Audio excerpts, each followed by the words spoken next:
Hello, welcome back to I Was a Teenage Exocolonist, Part 2. Let's continue where we left off.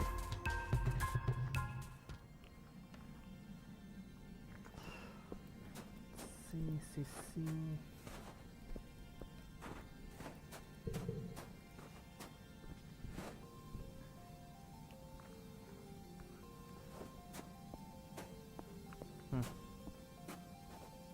Hey, Deez, my man. He's sitting in the grass near a big gate that led to the jungle. He's just staring out into nothingness, picking absentmindedly at the weeds. He pretends not to notice as you approach. You wanna play a game? He draws his knees up to his chin. Not really, he mumbles into his sleeve.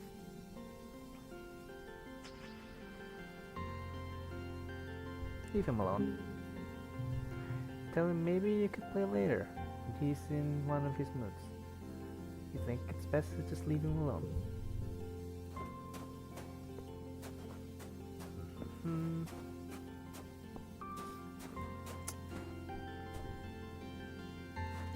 Yep.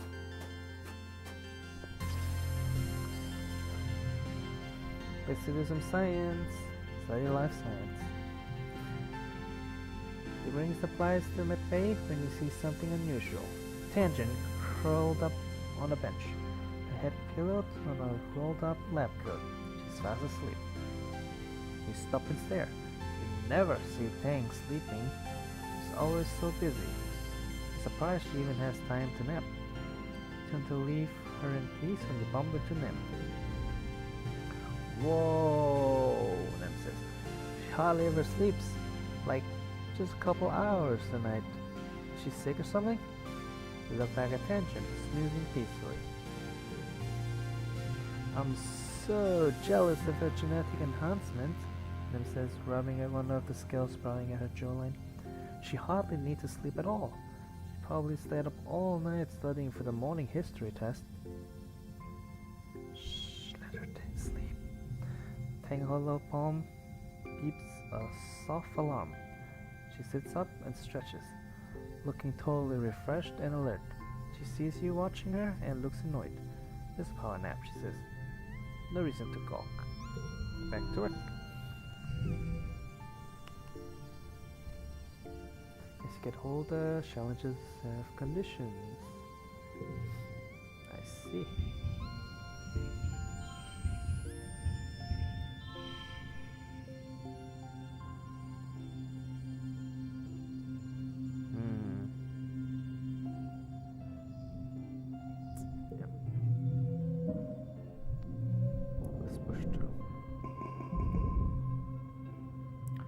So much has happened in the last month since the monster attack during Glow. The area of this planet as a peaceful utopia has been shattered. The security squads are training new members and keeping close watch on the gates now. They're reinforcing the walls and even installing a few robotic turrets. In class, you have drills on what to do if the colony is attacked again. In all the excitement, you forgot today was your birthday. Parents haven't forgotten. They wake you up early with enthusiastic shouts of "Surprise!" A Vertunan year is only a little longer than a year on Earth, so you're taking up its calendar for birthdays. Yours is in the second month of quiet. Spark snow drifts slowly past your porthole windows as you snuggle into your dad. Mom climbs up too and sits on the edge of your bed. Dad pulls a bowl of fruit from behind his back with a flourish like a magic trick. Looks like a blue bubble fruit, which you found growing nearby. Bubble fruit, your dad confirms. The foragers have been picking these just outside the balls. They might look funny, but they're tasty, don't you think? Take a cautious bite. The pulp is soft and tastes a bit like lemon, only more blue. I bet you can't wait to join the voyagers out there. He says wistfully. Who knows what else you'll find. Sewing's not allowed outside but gates, your mom interrupts. Her voice sharp. Too dangerous for kids. Well, I know, but eventually, your dad says, your mom cuts him off again. But not now, your mom replies. Not since the attack. Not with everything you know is out there now.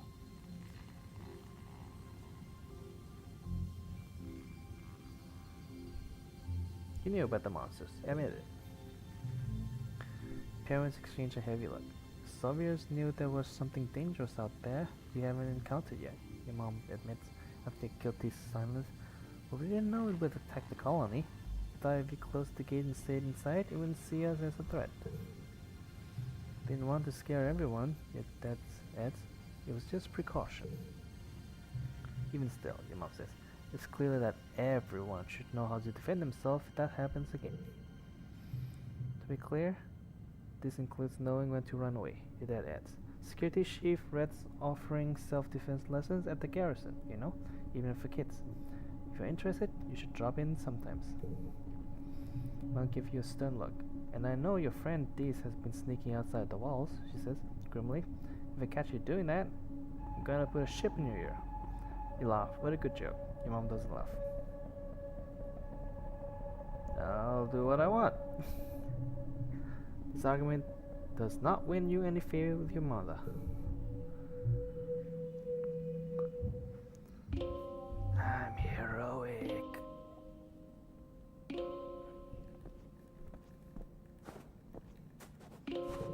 Okay.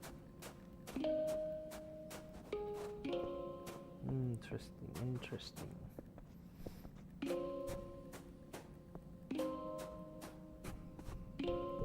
Yo. Tangent is watching a construction crew build scaffolding for the new engineering pavilion. They're using mushwood, which is so light that one person can easily lift a 10-meter long pole and stack it into place. She points to them. Human beings are so great, don't you think? Before we landed, it's all just dirty jungle. Now it's civilization. I've been learning about adaptability in writing in biology class. The book says it's what sets us apart from the animals. Like, we don't need fur because we can make warm clothes, and if it's too hot, we can make air conditioners instead.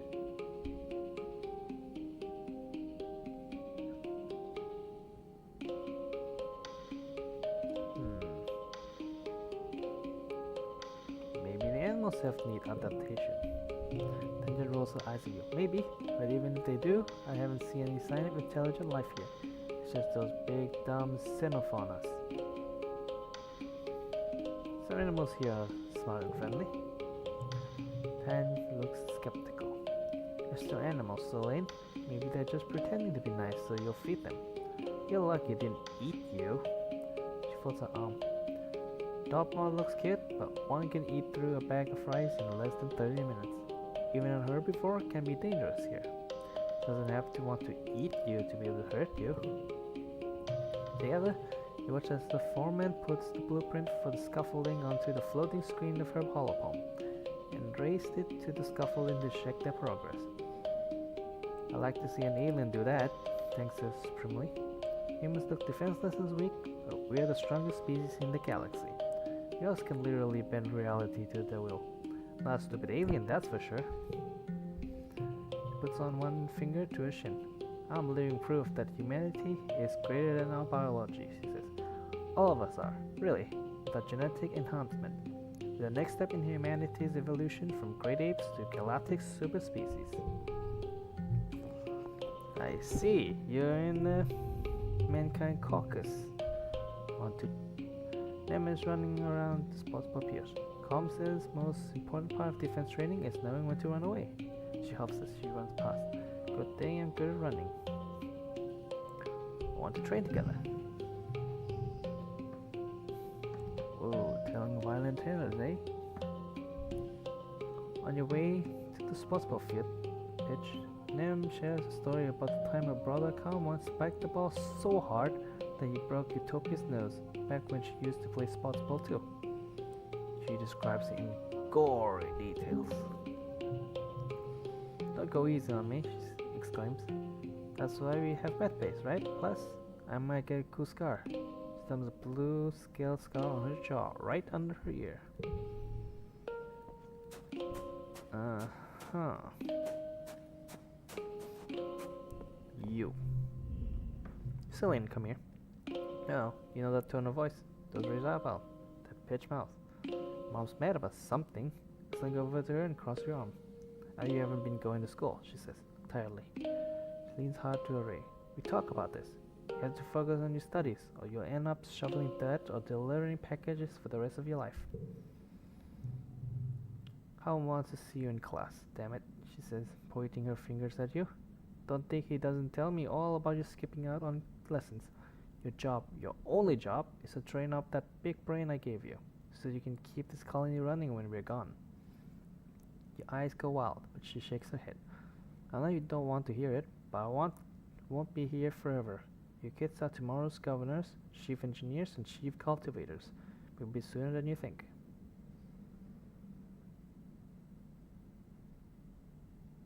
I'll do what I want. Your mom narrows her eyes and raises her upper lip. Ah, a threat display. You've seen this before. You'll do as you're told, she says, raising her voice. For now, you're still just a kid. You should be in school, learning how to function as an adult, not playing around like some dumbass. Whoa, Dad cuts in, looking up his whole palm. Hold on, let's dial it back a little here. You live in a society, Celine, your mom continues, unswayed. You can't just run around doing whatever you want. You have to act like you give a shit. Fulu, your dad says sharp. Go take a walk. Let me deal with this. Your mom throws her rake on the ground and stomps away. Dad turns to you. She just wants you to have a good head on your shoulders, Pumpkin, she says.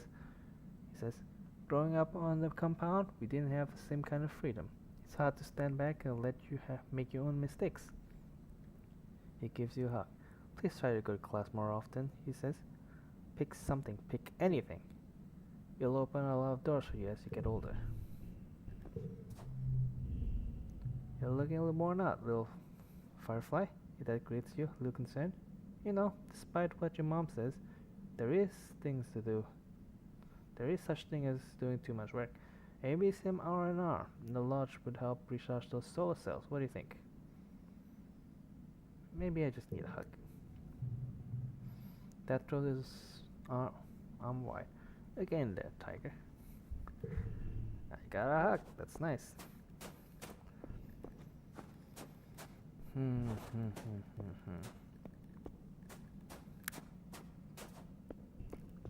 Check out that defense training.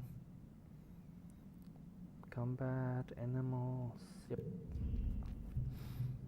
You attend your first lesson of Security Chief Red's self-defense class. It's a small class, most security officers and also adults. You're near the early kids. You give you a wink and cheesy thumbs up as you listen to Red's rants about how everyone in the colony needs to learn self-defense.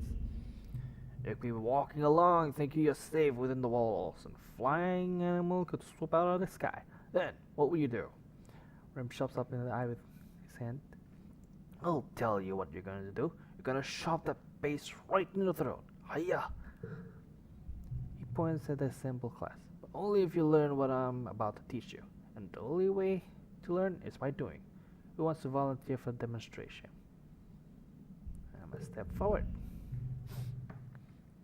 The security chief doesn't scare you, or so you pretend. Red is like the biggest adult you know. He's so intense. He stepped forward and Red's nod as he crouched down. Okay, I'm a manticore stalking you through the forest. What do? I run away. A smatter of laughter among the other students, but you have to live your truth. If you see a manticore, you are out.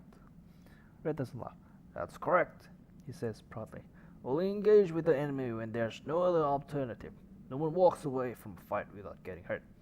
So the first rule of self-defense is to not put yourself in a situation when you need to fight. Once you've learned situation awareness, we'll move on to hand-to-hand self-defense. Drawing on a variety of martial arts, only when I'm confident you're ready will we advance to weapons. There aren't that many weapons in the colony, mostly stun gloves and batons, with a few plus rifles. You hope you don't have to use them, but it'll be good to know how. Okay, let's do this.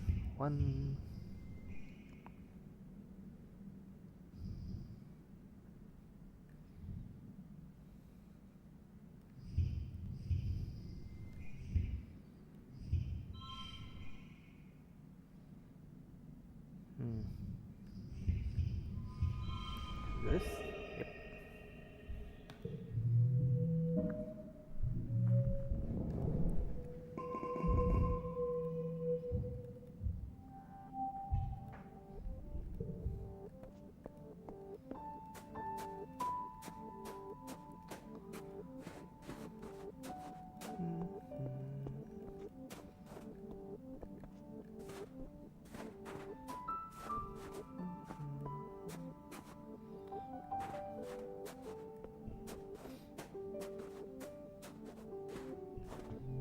Need to rest. Relax in the lounge.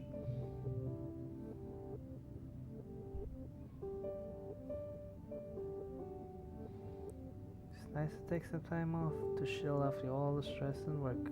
Not to mention the mental toll of just living on this unpredictable planet. Looks like you're not the only one who needs downtime. Some of the other kids are also relaxing a lot. Brush and this. Okay, you do stink. Here must defend herself. It's not my fault you can't tell. Maybe your nose stopped working. But the rest of us can smell it and keep her hand in front of her nose and makes a P-U gesture. Then turns to you. It smells awful, right, Selene?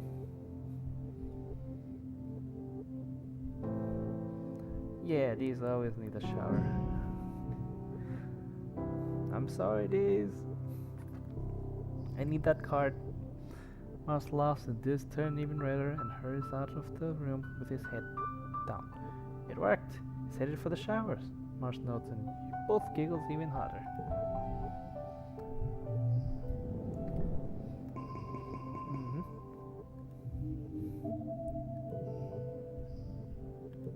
Yep. Forget first step. I don't need weak cards here. Hey, I look different now. Neat.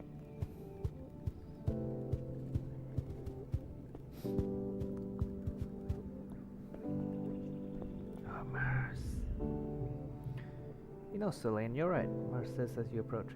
You blink at her trying to figure out what she means. You... Alright, what? And your stunned silence, Mars laughs and tosses her hair over her shoulder. You're alright, she repeats.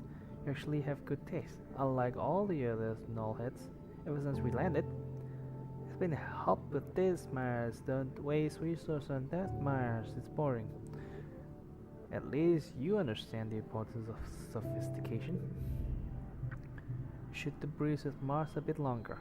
At some point, they skulk out of the living quarters and has to pass by you both, clearly trying not to draw your attention. Ugh, where is he going now? Mars mutters to you, then raises her voice so these can hear. Try not to get eaten by aliens, she calls out to this.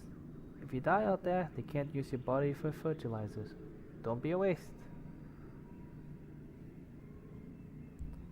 Well, I guess he is a little weird. They scurry towards the wall, not looking back.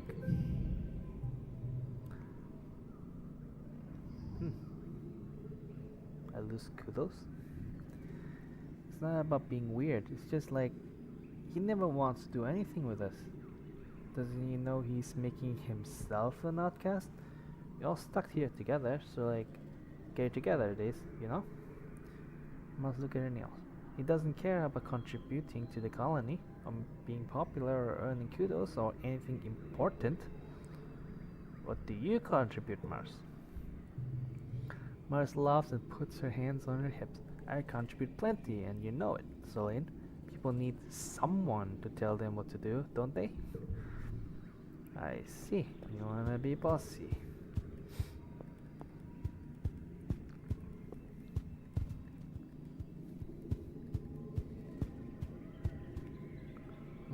Clear mind, got no stress, 10% to get a bonus.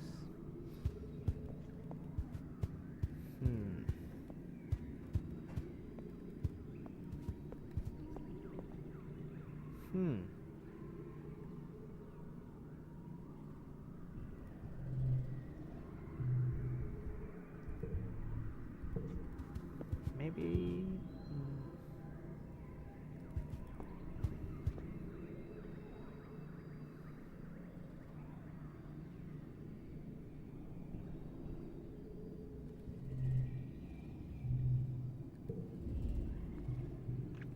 going to call on them on the hill behind the garrison and a small construction site. They seem to be throwing logs. A bunch of them lying on the bottom of the hill. Scabatos, Nom shouts it to you, and grabs with the effort of lifting a 6-meter-long mush tree pole. She throws it like a javelin down the hill and sprints after it. My best records, she shouts, ties a piece of caution tape to the end of the pole. Your turn, X. Carl says, pointing onto a neatly stacked pile of construction poles beside you. From the looks of the nearby construction, probably destined to be a near lookout tower someday. She's a thicker, heavier one. Challenge mode, wee woo wee woo. Carl makes a noise like a siren. Shouts down to Nim. Stolin's gonna throw a big one. Better get out of the landing zone. The pole isn't actually that heavy, but its lift makes it hard to balance. You struggle to get underneath it with your knees bent. It's going to be tough.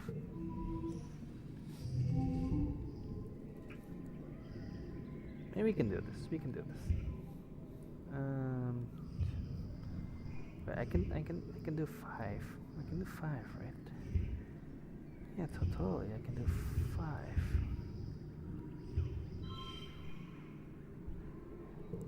Cool.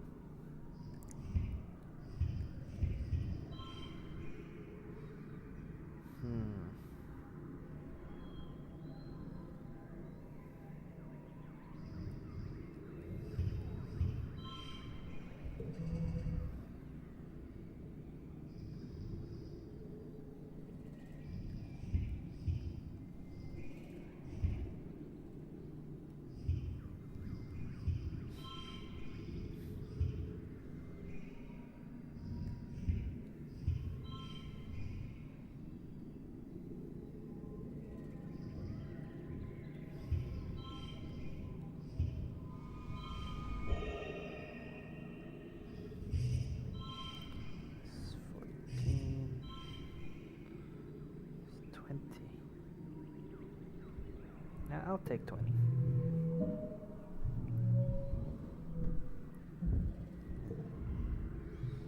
The pole sails down the hill past all the other poles, coming to rest sticking out of the ground. Wow, you beat my best distance, Nem says when she jogs back up. Players can't beat each other's in mushwood toss, Carl corrects her. They only beat their own high scores. But you get 3 bonus points if it stick out to the ground like that. Play for the rest of the afternoon, adding rules and variations as you go. You don't stop until the entire stack of poles are in jumble at the bottom of the hill and decorated festively with caution tape. It's wonder you got away with this. Yeah, combat.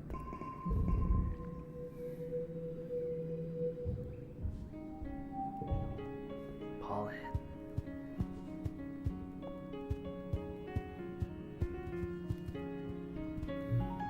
You alright, mate? Me, your dad adjusting a watering pot in your mom's flower garden. He's having a sneezing fit, his eyes running in red. You're alarmed. You've never seen him look sick before. People were hardly ever sick on the stars of here, except sometimes when the sterility rooms made them queasy. Not to worry, my little beanstalk, he says nastily. I'll be fine. It's just this pollen making my head a little stuffy. He wipes his nose with a handkerchief and looks around everywhere you turn. The air is soapy and tinged with pink from all the floating pollen. On Earth, if that tells you, we used to call this hay fever. Even though it had nothing to do with hay, the mom comes in carrying a large bouquet of flowers. The native flowers seem to be in full bloom this time of year. She buries her nose deep in them, and they smell fantastic. Dad smells kindly and agrees that they sure are beautiful, then blows his nose loudly. Take a sniff. They do smell good. They do look harmless. Dad looks so sad. Maybe that's just the allergies. Hey Solane, I know the last few weeks have been very hard for you. This might be a good time to relax and stick around in the quarterly. No! working hard.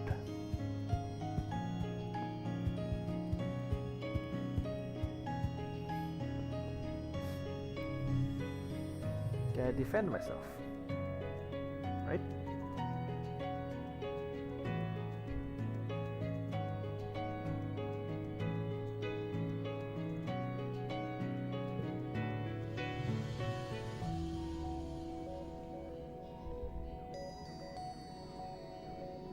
Part of self-defense is training your body so you can be ready for any situation. The security chief has you running laps, jumping through tires, climbing walls, and spreading back and forth. He has his inverted anti-gravity pad to make your limbs feel super heavy. When you do jumping jacks on it, and then do them again in normal gravity, it feels like you could jump straight back up through the wormhole. It's exhausting, but not that different than sportsball training. This is a breeze. It is great. It feels good that Red actually challenged your body and encouraged you to achieve peak condition. Working those muscles. Yeah. Okay. This card gets +1.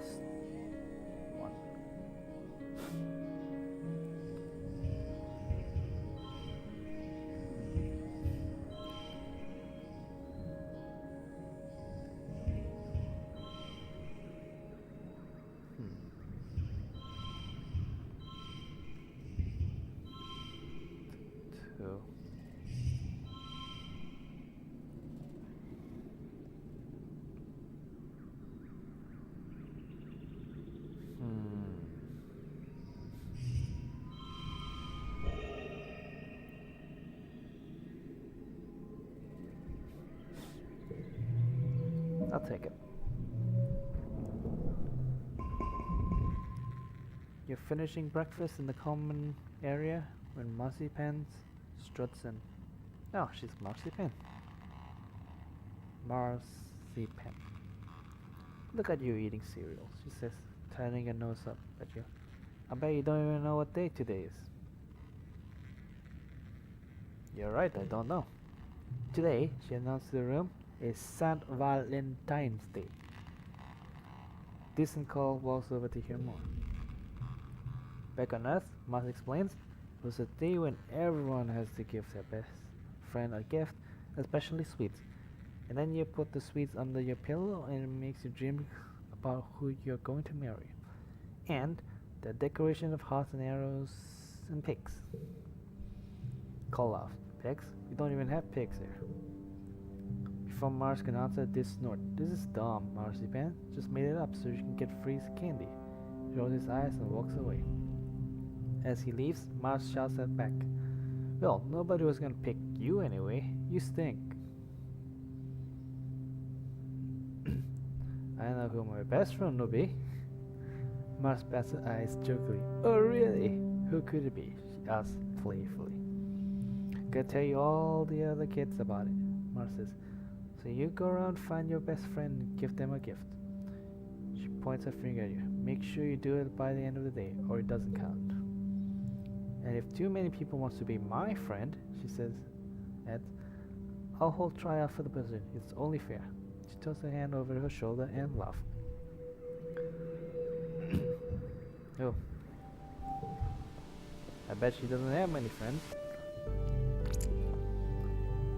Em's kicking a sports ball from foot to foot without letting it touch the ground. She fakes that she's gonna pass it to you, then kick it sideways and run over the catch before you get there. Too slow, she thought. Do you really want to be FFF with this silly girl? Second thought. She teases you again. Back to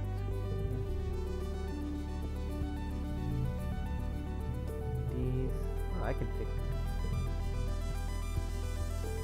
What's your argument?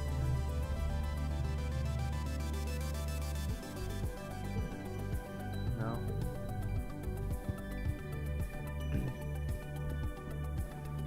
Well, to be honest, I want to pick Nim.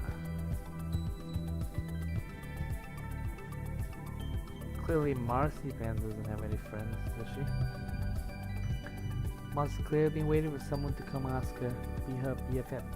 She doesn't try to make it, but she's trying to play it forward, playing spectacularly and nonchalant at the same time, tapping her foot, while kind of idle, looking around at nothing. Yeah, you have no friends. I'll be your friend. I'll be best friend? Huh, she hums, opening the hollow. Make sure I didn't promise too many other friends already. She pulls the hollow palm, holding it so you can't see what she's doing. Let's see. You have a lot of good qualities that I'm looking for in a best friend. Yes. I think of all the kids who applied, you're the best qualified for the position. I'm the only applicant. Okay, Celine, I choose you as my best friend. Remember the thing about candy and fish some soybeans out of your back pocket to offer. You've got a bit soft and warm. What flavor are they? She asked, holding each one up to the light the pace. Oh, green fizz. Those are rare. And she surprised you by handing you an entire bar of chocolate. A whole week's ration wrapped like a present in a scrap of iridescent cloth. Marzipan always remembers her friends, she said, nodding benevolently. Yeah.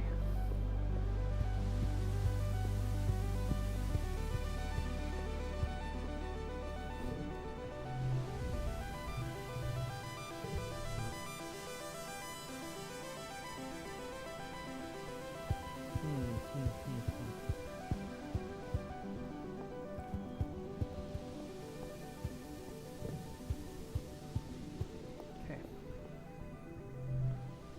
Back to training. You and them are watching soldiers train. Brother Calm is in the training dojo trying out a stun glove. He leans back slightly as electricity crackles from his fingertip, then straight up and sprays his fingers experimentally to a target dummy.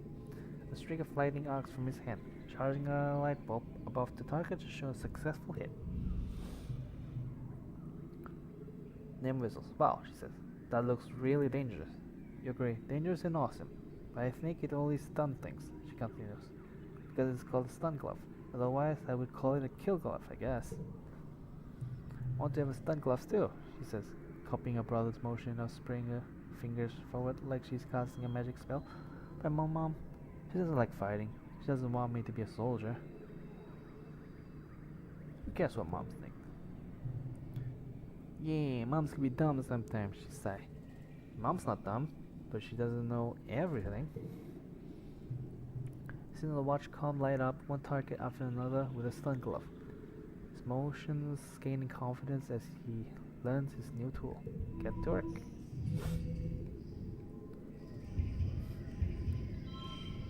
I wonder if I get this done.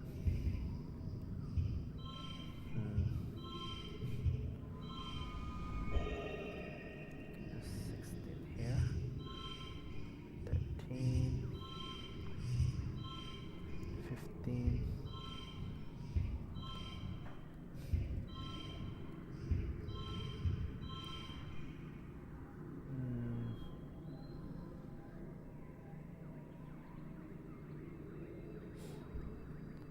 Okay.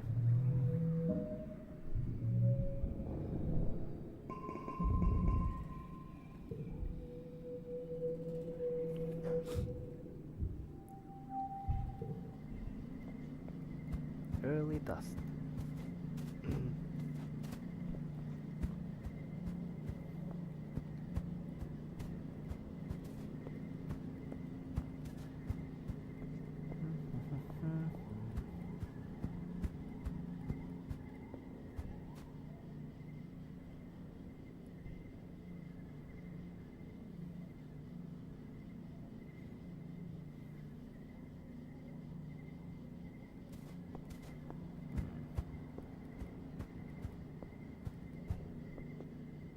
Interesting.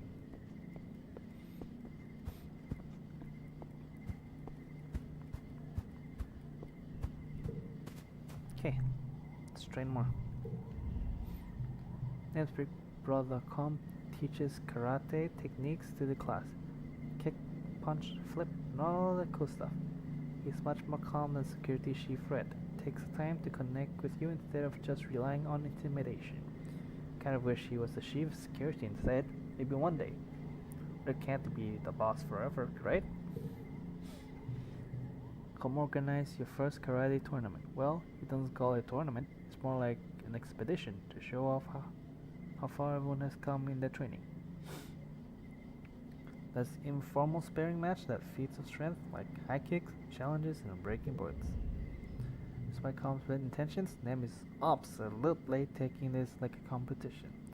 Takes a place next to you at the board, breaking station, and gives you a challenging look, touching an unruly hair over her shoulder.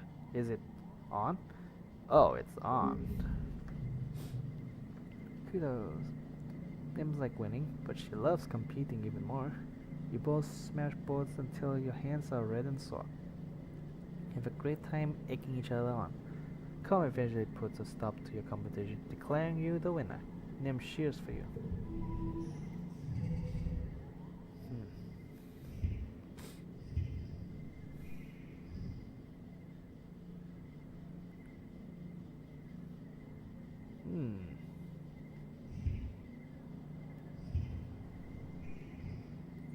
I see.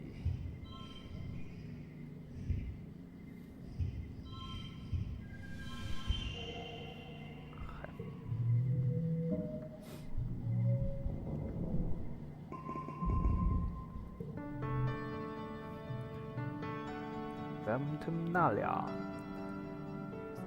Time once more for Vertumnalia. The mutilated colony has been mutated this year, ever since the attack during Glow.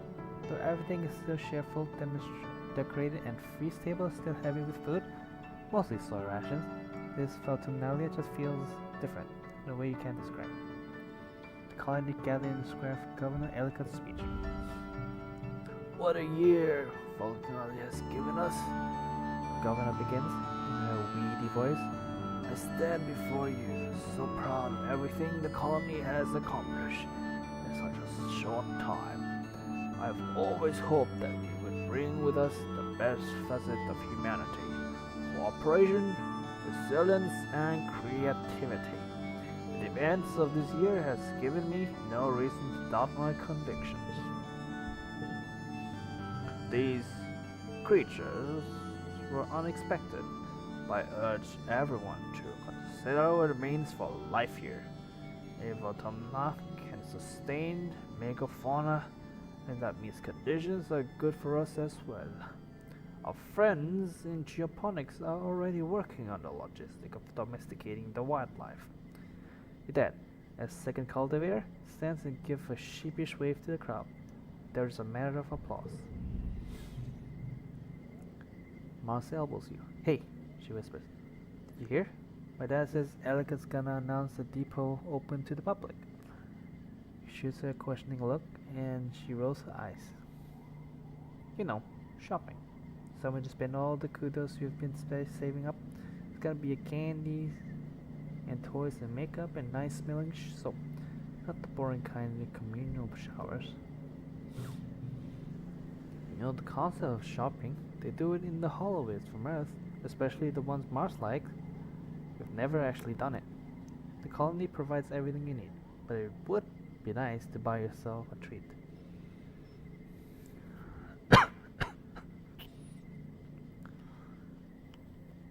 Sorry. Does give me an allowance, Mars says, shooting you a look of pity. So bad your parents make you work for yours. You and Mars tune back into the speeches just as Ellicott, as predicted, announces the opening of the general store at the depot. Mars gives you a knowing look as she claps. Ellicott gestures for the council members to stand. Finally, the council remains unchanged from last year. You are, as always, proud to serve you and the colony as your government. The music starts up as Governor Ellicott's finished. Thank you all for your hard work and your perseverance this year, she says over the rockets. Together, we built the future. The cost is supposed to set up for annual Vertumnalia game, just like last year. There's a talent show, a science fair, and bot wrestling. Now, an obstacle course.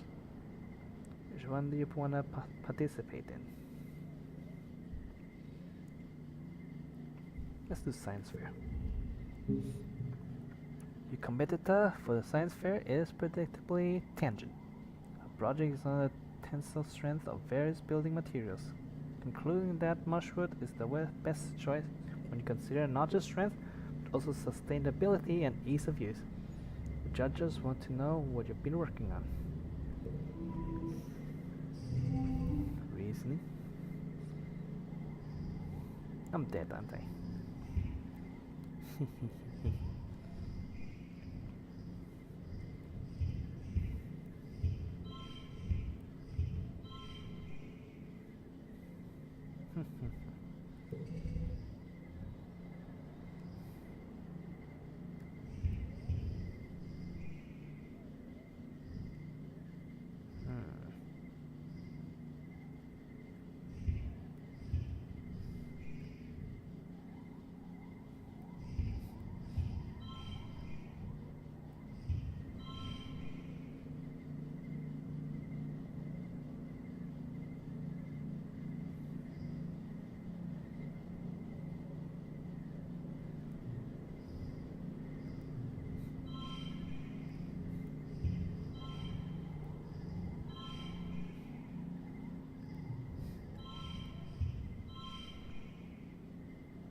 Maybe, yes.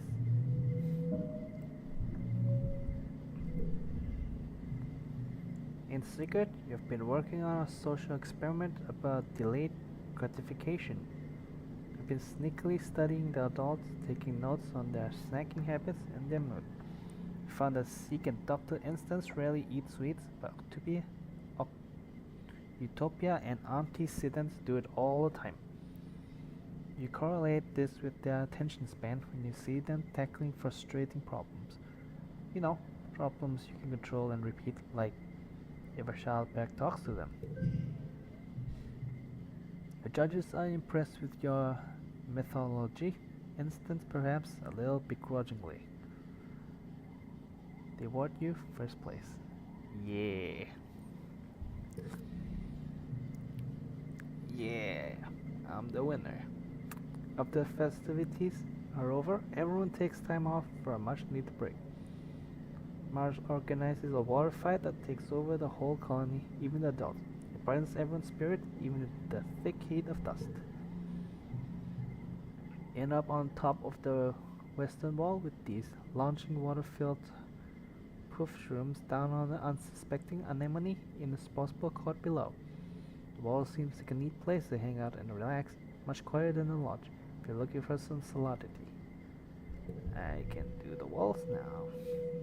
To the walls you go! To the walls!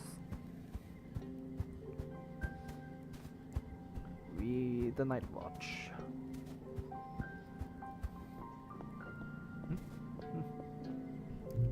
Should.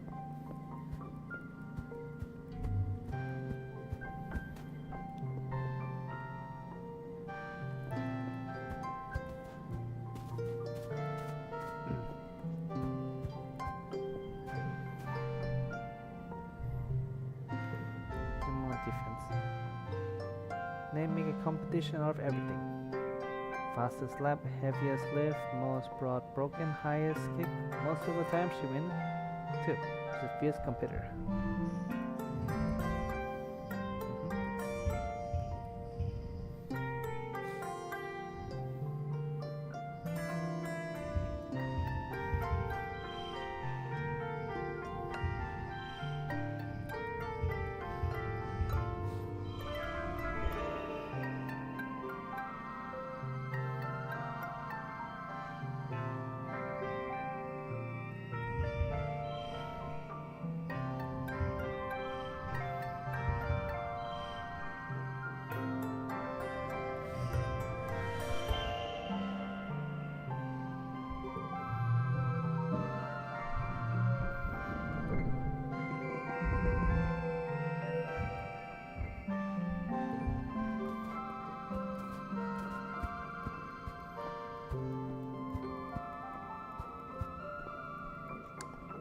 check out that store.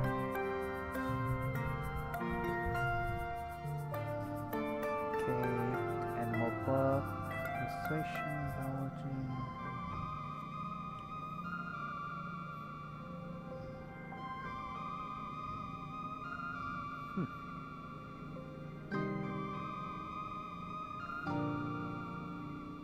That looks like a nice cartoon.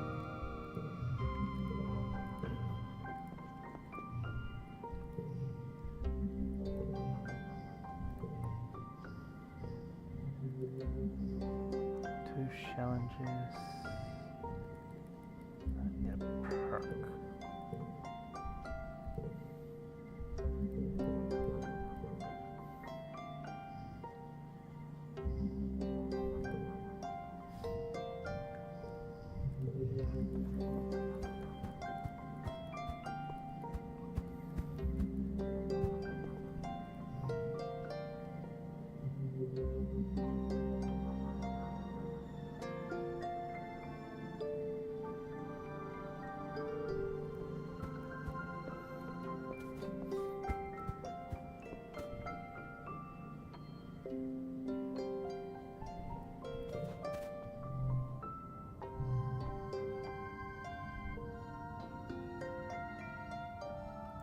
Engineering. Using all grants. List, you're not eligible. Let's do engineering. Okay.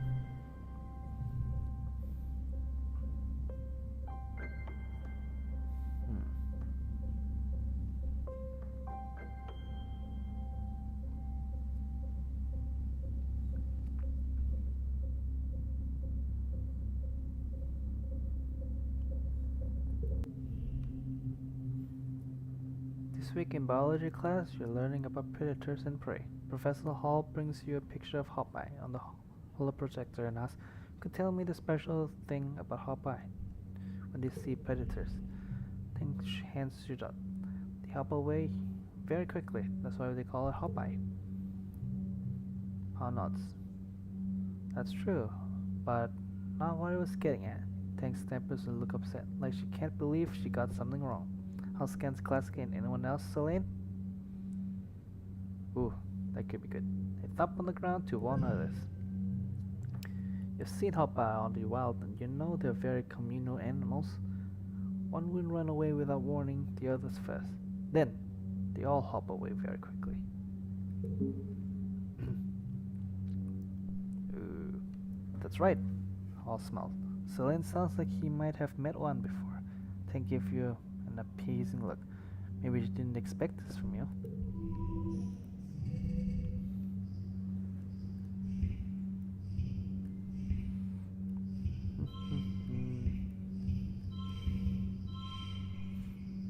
Oh, so four.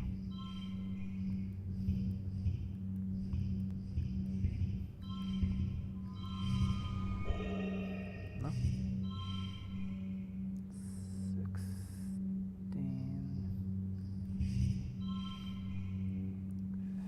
15.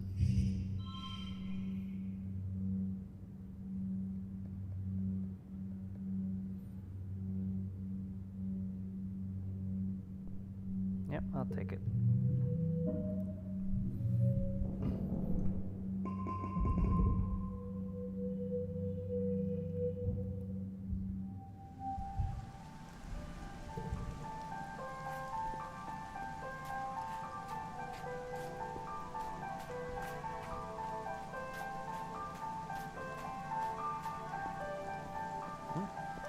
More mushroom.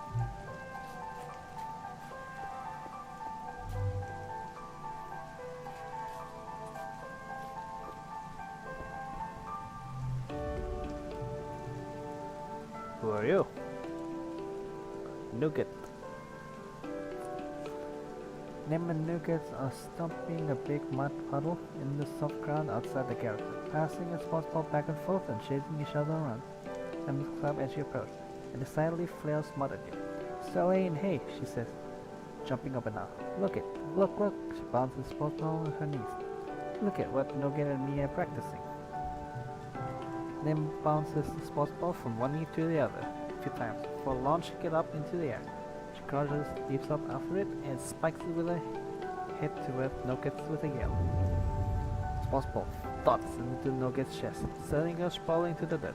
For a second, you freeze, waiting for the crying to start. Instead, Nugget shrieks a laugh, clutching the ball as Nim jumps up and down, pumps her fist dramatically. Full point to the balls not touching the ground after contact, Nim crows. The crowd goes wild. The Garrison Galaxy wins the game. Woo! Nugget cups her hand over her mouth, imitating a roar of a crowd. Wow, that's awesome. I know, right? Nim means she stands up straighter and puts her hands on her hip. Gonna be just as good as my big brother someday, and Nuggets will too. She rubs the back of her hand across her nose, leaving a smear of death. Hey, you should come by the sports ball pitch sometimes. I can show you some tricks. Nim and Nugget looking expectantly. Okay, I will. Yay, great, Nim says, bouncing at her feet. I can't wait, I'm so excited. Sports ball is my favorite thing on the planet. I so well, maybe even the whole galaxy. Me too, Nugget yells from where she's still lying on the ground. She picks herself up and carefully puts the ball down in front of her, then kicks it to Anemone. You see that, Nympha? She's kicking the ball with her foot. Nugget's a natural. She's already inventing new ways to play a sports ball. Future coach, Nugget. Nugget puts her hands on her tiny hips. If you come to practice, you gotta play, she challenged, putting at you. Nemi says I get to be coach, so it's my rules. You and Nim burst out laughing. Nugget is such a little character.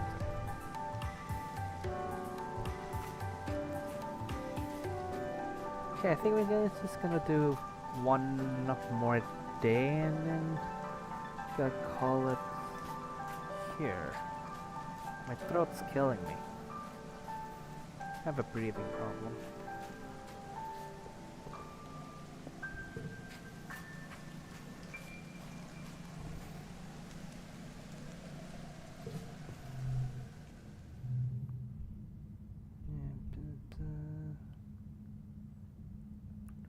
Life science, small life science. You learn about Optumna geology by comparing various rock samples from Earth to ones from Optumna, placing them on the most hardness scale. Earth's samples are so weird and gray compared to the pink, purple, yellow, and teal collected by surveyors. Earth must have been a dull place. Hey. No, it's locked.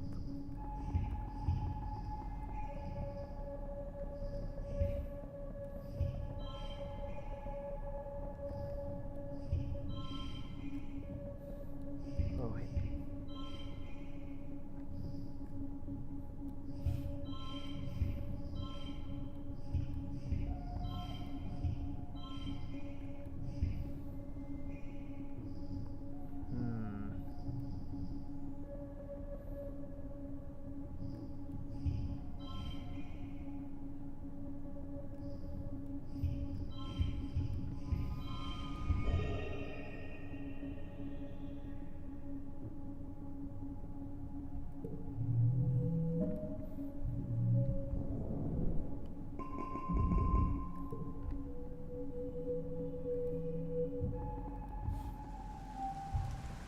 Midway.